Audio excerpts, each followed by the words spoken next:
بسم اللہ الرحمن الرحیم۔ السلام علیکم ناظرین، ریاست مدینہ کا دعویٰ کرنے والی پاکستان تحریک انصاف کی حکومت میں غریب اور امیر شہری کے حقوق یکساں کیوں نہیں؟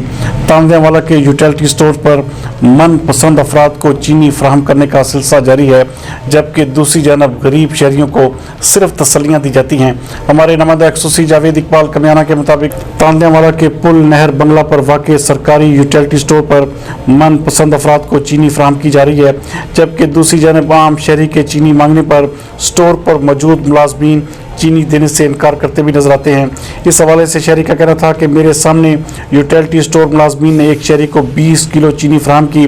جب میں نے چینی کا تقاضا کیا تو یوٹیلٹی سٹور ملازمین نے چینی دینے سے صاف انکار کر دیا اور کہا کہ ہمارا آرڈر چل رہا ہے، چینی فراہم نہیں کر سکتے۔ اس حوالے سے بات کرتے ہوئے شہری کا کہنا تھا کہ یہ کیسا قانون ہے کہ من پسند افراد کو چینی فراہم کی جاتی ہے جبکہ عام شہری کو صاف جواب دیا جا رہا ہے۔ اس حوالے سے شہری نے ڈپٹی کمشنر فیصل آباد محمد علی سے اپیل کی ہے کہ سٹور ملازمین کے خلاف ضابطے کے تحت کارروائی عمل میں لائی جائے۔ یوٹیلٹی سٹور ملازمین اپنے من پسند افراد کو سامان فراہم کرتے ہیں، جبکہ غریب شہریوں کو ذلیل اور رسوا کرنے کا سلسلہ تاندلیانوالا میں جاری ہے۔